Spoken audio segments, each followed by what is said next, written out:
Hello and welcome to the webinar on peculiar encounters in NGS data. Before we start, I will briefly introduce myself and the speaker of today. So my name is Helene Vanderpoel, Education Manager at GenNext, and through these webinars we aim to share with you our expertise. GenNext was founded by Erik Rozenmuller and Wietse Mulder in 2005 to offer high-resolution HLA typing solutions.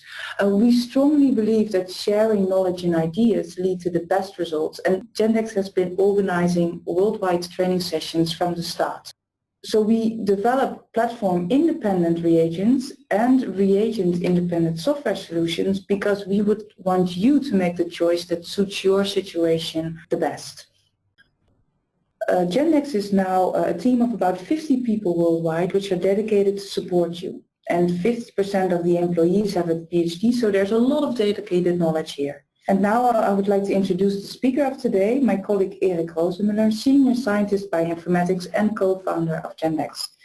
Already in 1991, Erik organized training sessions on SPT Engine, software for HLA typing by Sanger sequencing. And I'm very proud to continue that legacy through the GenNext Training School, the training which he has started so many years ago. And Erik's drive to succeed in developing the ultimate software typing tools is to help HLA professionals to find the best matching donor for patients with the best patient care in mind. Erik? Thank you, Selena.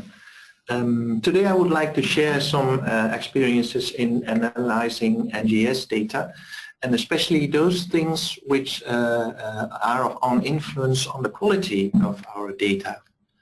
As you know, using NGS for HLA typing, we have a lot of expectations. For instance, we expect that in HLA typing we get unambiguous HLA results.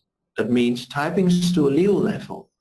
And this is the first time that we on large scale can really see the DNA molecules we use for analysis.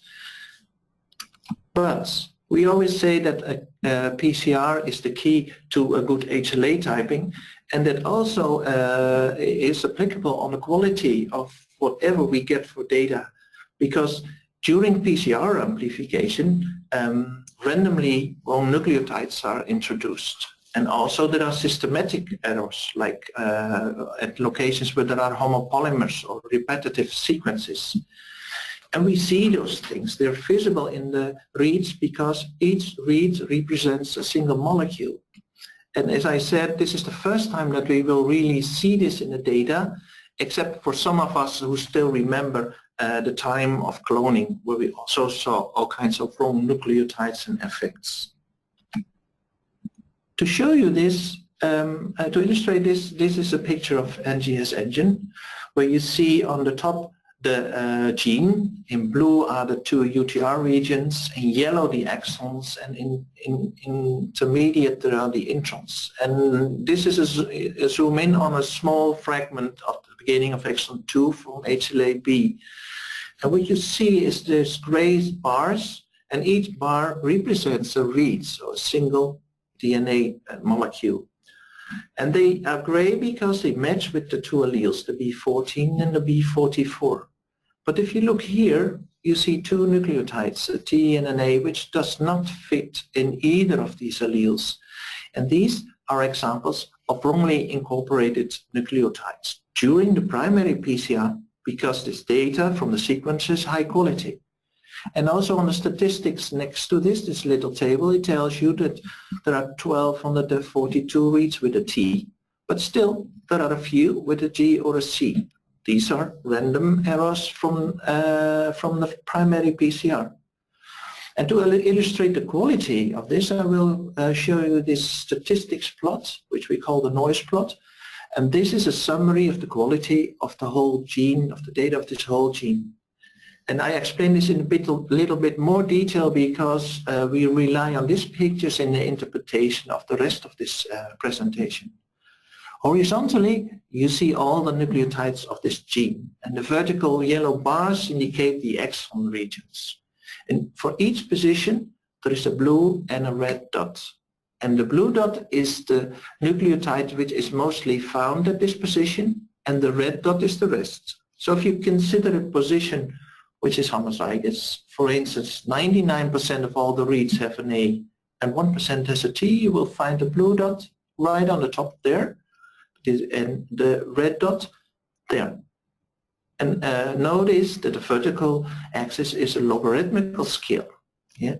If you do the same thing for a heterozygote position, like 51% of all the reads have an A, so you will find a blue dot there. 49 has a T, so you will also find a red dot there. And what this shows you is that on top you find all the blue dots of the homozygotes. At the 50% line you find the blue and red dots of the two alleles, which are represented as 50% each. And in the bottom you see this band of dots. These represent the noise. So inspection of this picture directly shows you whether your quality is good or not. And to give you a few numbers in this case, the median noise is 0.3%. It's that low. That means that only 1 in every 300 bases has a wrong nucleotide incorporated. And at the maximum noise you find 5%. This probably might be due to an artifact. So anything above 5% is a specific signal in this case. So talking about PCR imperfections, these define the bottom quality you can achieve in NGS data. And what I showed you are some random errors. But you also know there are systematic errors, basically found at homopolymer regions and repetitive sequences, STR. I will come back to the STRs later. On top of that, you can find sequencer-dependent errors. I won't go into detail to that. And all these things you can identify in the reads, because each read represents a single DNA molecule. So let's have a look at short tandem repeats and its influence on HLA typing.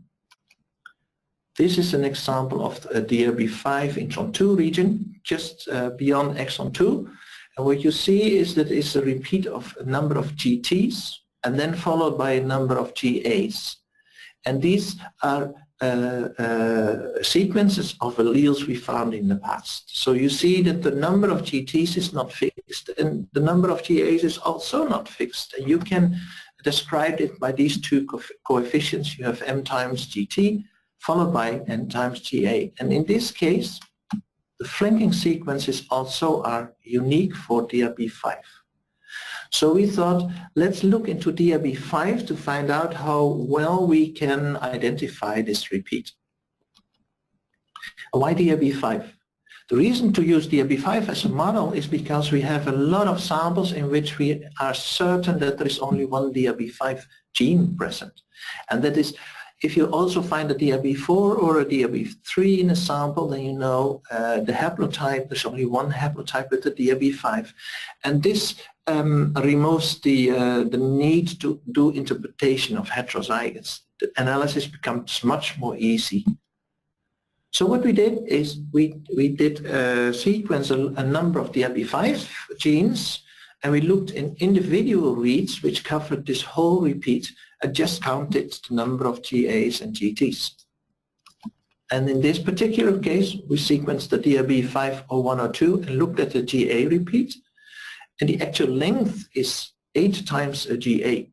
And what you can see in this graph is that more than 70% of all the reads had the correct length, but still there were about 15% with a length of 7 times a GA, and also about 7% has about 9 times a GA. But if you look in the same sample to the GT repeat, you see a different story. We expect 23 times a GT, and what you see is that only 32% of all the reads contain 22 GTs, and even 23% has 24 repeats. You find 25 and 22.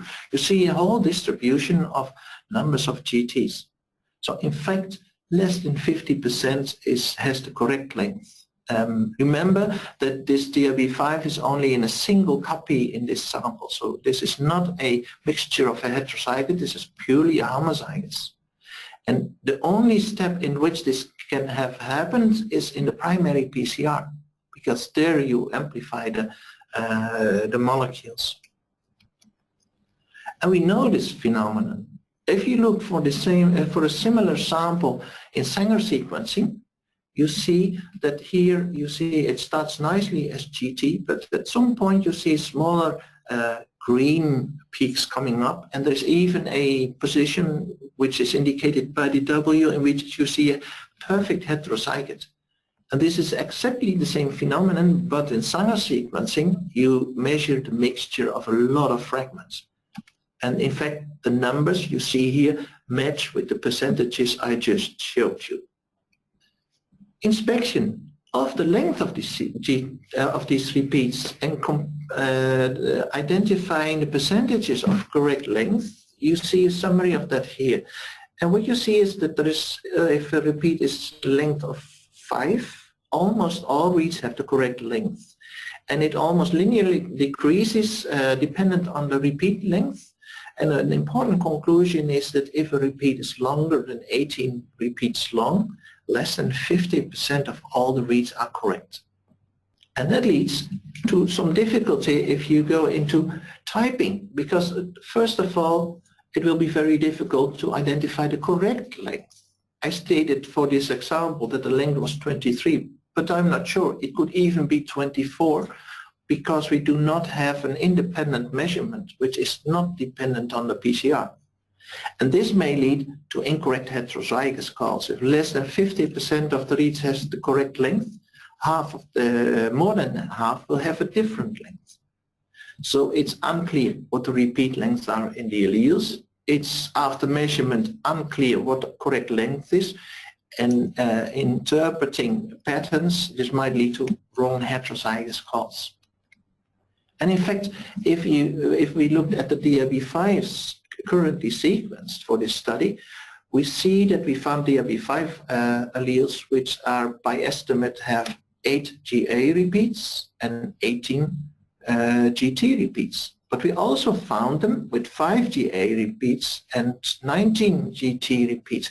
And if you looked at this picture, you see at least 4 different O101s. So there are new alleles, and there are at least 4 different O102s. So there are new alleles, and only the O2 in our panel showed always the same configuration. And in fact, we do not know what the right allele is, because IMGT does not have any genomic sequences for DRB5 currently.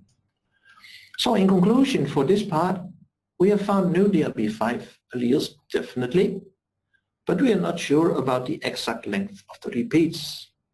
The STRs may cause false heterozygotes, which may lead to wrong or no exact matching alleles, and we know that the major cause is the PCR, because slippage is a known phenomenon, and the PCR is the only step in here which could introduce this. Also, since we see them also in Sanger sequencing and fragment length analysis. We would also want to extend this analysis for DRB1, which is more complicated, because there you have always 2 alleles, so you have to take into account heterozygotes, and we hope to include this expert knowledge in future analysis, being able to more reliably analyze these STRs. So this was to show you an artifact, to show you that NGS data and PCR are not perfect, and it's good to have a knowledge of this. But there's also a lot of potential in NGS data. And even this is more important because it can help the patients. And the example I will show you today is about a SCID patient. It was a lab which asked us to help them because there was this severe combined immunodeficiency patient, and they could not type it. They used SSO and SSP at that time, and the results were not conclusive. It looked like there were more than 2 alleles in each locus. The typing of the relatives were available. So they asked us if we could help them out in finding out a bit more detail. So what we did was we set up the NGS for this patient, and we used 1 barcode per locus to circumvent, to prevent that you get reads from the wrong locus in the wrong analysis. So it will reduce noise. And the results from basic analysis is shown here. What you see, A, B, C, DQ, and DR analysis, they contain rare alleles, but even more important, all loci showed a lot of exon mismatches and intron mismatches. Also, what you see in the picture below is that the coverage looks nice. So you could not see from this picture that something was going on in this sample. So we focus on our quality picture, our statistics dot plot. And this is the HLA-A result for this patient.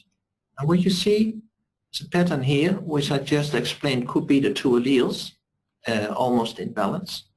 But there are also dots here, which indicates that there is something else going on. And if you look at HLA-B, you see a similar thing. These dots here, but also here around the 10%. HLA-C, also a similar picture, around the 50%, but also much lower. And even DQB1 looks even more and more complicated. You could not even tell how many patterns are in here. So we realized we have to analyze this in a different way, so we designed an analysis tool which is focused on identifying multiple alleles, not two, but more than two. But you also have to restrict your analysis. We restricted the analysis to the coding regions to prevent all kinds of intron problems. For DR and DQ, we restricted analysis to exon 2 and 3 because there are so many alleles not known in the other genes, in the other exons. And we focused on the alleles which are on the CWD list, and for those alleles which have unknown regions, we used a simple extrapolation. Beyond that, we ignored possible indels, which only occur in very highly rare alleles, and we just removed the noise, which was below 3 or 5%. Doing this, we found two genotypes, as we expected from this noise plots. And one fraction was present in a high frequency and gave unambiguous results. And one fraction had a low percentage genotypes and a bit more ambiguities. But these matched to the patient's type based on also the family typing. These are the results. And what you see is for HLA-A, an 0106 and a 2402 in the high fraction, but also we found the 03, 01, 01, 01 and the 03, 02, 01. And as shown in this table, the latter two belong to the patient. And for B also you find the patient's alleles, but also a B15, 18, 35 or 2 as a high fraction, which could not come from the family. And you see, for all 5 loci, we could identify all 4 alleles. The table below shows you in which fraction they are found. That means the A03, 01, 01, 01 is found in 9.4% of the signal. So 9.4% of the signal comes from 03, 01, 01, 5.8% of the signal 03, 02, 40% of the 106, and 45% of the 24, 02. With these fractions, the data matches best with all these alleles. And what you can appreciate is that allele 3 and allele 4 column all have high numbers.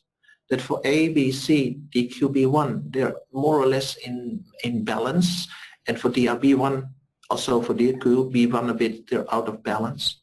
And the other two alleles, allele 1 and allele 2, definitely have a lower frequency. So let's focus on the HLA-A for this patient. What you see here is the noise plot, statistics plot. And if you focus on the 40% allele 3 and 4, here are the positions where one of these alleles have a different nucleotide. So these patterns match with those two alleles. And if you focus on the other two alleles, you will find here, especially in the lower line with the two, those are the positions where one of these two alleles differ from the other 3 alleles. So those patterns really represent these alleles. And if you look for the other alleles, for instance the HLA-B, these match with the patterns we found there. Similar for the C. The DQ looks more complicated, but also realize that all the 4 percentages are apart. So 32 is much different from 54, is much different from 7 and from 6, and this gives these complicated patterns. So in conclusion, the NGS data can really be used to identify more than 2 alleles if you have the right tools, and this can be very valuable. We designed this tool for just a single request, and I think each year we get a few requests to do these kinds of analysis for all kinds of causes. So with the software and with data, you can get so much detail about patient data or whichever data you have. So overall conclusion of this presentation, PCR introduces errors. We know that in NGS you can see that, but in general they do not give you problems with the HLA typing. But you should realize that, for instance, in the case of STRs, we know that we cannot reliably identify them. But NGS is also a wonderful technique. You see so much details, and you can, as I showed you, find so much information about your patients, and we should never stop in doing that. And with that, I give over to Selina again. Thank you, Erik. And while you are thinking of your questions, and please type them in the chat box, I will tell you a little bit more on the products Gendex has available for you for HLA typing by NGS.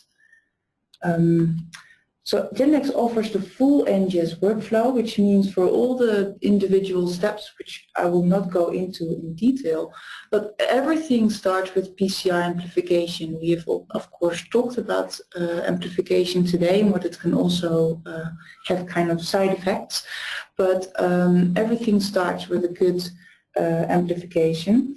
And Gendex has developed the NGS Go products line. So for amplification, we've got NGS Go MPEX, and then you go into library preparation, which simply means that you're going to prepare your sample for application on the NGS platform. And we've got products called Librex and Index to do that for you. Then 2 steps will follow that are necessary for sequencing, which is of course dependent on the platform that you choose. And then of course you go into data analysis and use NGS Engine for that. The whole workflow has been CE IVD marked, and in Canada it's NGS Engine is IVD marked as well. So of course with NGS you can do multiple samples at the same time. So if you are looking into automation, we collaborate with several automation partners to offer you a full flexibility and go towards a full hands-on walkaway solution. And at least one of the platforms that are available from Tecan, Hamilton and Beckman are completely compatible already with the NGS workflow, and a fully working protocol has been developed. So also to make your life a little bit easier. If you want to know more, you can contact us via email, the website, or by giving us a call, and we are happy to help. You can also follow us on social media, Twitter, LinkedIn and Instagram for the latest news. And the next webinar will be at the end of July, and it's going to be on how you can easily get through data analysis. So you've got all of this data from all of these samples, and with the newest tools in the software NGS Engine, we're going to show you how you can easily go through that analysis and do that very quickly. Also, the next training course at the Gendex facility will be in November of this year, and register quickly as seats are limited in this course. And finally, are there any questions? And please put them in the chat box in your GoToMeeting application. Just going to see whether we have questions. And we have. So what was the cause of the multiple HLA alleles? Good question. I forgot to tell that. In this patient, it turned out to have had a number of blood transfusions. And what we think is that one of the blood transfusions has populated this patient's immune system, and that what we see is the effect of that. There's no proof, of course, but that's the only thing we can think of which contributes in this way to the patient's immune system. Right, and also the other question was also related to that. So did the additional genotypes come from a bone marrow transplant, or where did the extra types come from? And indeed, yes, we think it's from one of the earlier blood transfusion because there was no transplant yet. They were trying to find a donor and then they came up into this problem. indeed, yeah. So there's another question here. So basically, so when I see a funny pattern in this plot, will there be more than 2 alleles in my sample always? Well, basically what you can conclude is that there is something else in your sample. In one of the causes could be that there are other alleles from another source, and that could be, for instance, as in this example, in the patient after a transplant or blood transfusion. Also, it can be just a contamination. That you have a contamination of a certain kind in your DNA, your PCR, or whatever, you will find them. And another thing, it could be that there is something from another gene. And what we have seen in some cases from third-party data is that there were pseudogenes amplified, co-amplified with their amplification. And those pseudogenes reads they are highly homologous with the classical HLA genes, so they were just added to, let's say, HLA-A. With NGS engine, you can also say, well, there might be pseudogenes in there, so find them and analyze them properly, and then this problem will be gone. And also what we saw is that it was quite a large part of the data which was in the pseudogenes, and that's of course a pity because that makes your technique less efficient. So try to find an amplification which does not amplify pseudogenes, like the Gendex amplifications. So indeed, so we have experienced and encountered byproducts with third-party amplification strategies, and it was really striking to see that it sometimes it can even be as high as 10%, and it's just a shame to have to waste 10% of your data to genes that you're not very interested in. And of course, if you are using NGS you want to put as many samples on there as possible, you also would like to make the most use of your sequencing capability on your sequencer. So then it's also really key to have a good amplification. Thank you for that question. And let's do one last question. So when dealing with additional types caused by contamination, how high a percentage of the additional types do you usually see? So if you have a contamination, what do we see in practice? Well, that highly depends on why these contaminations have been found.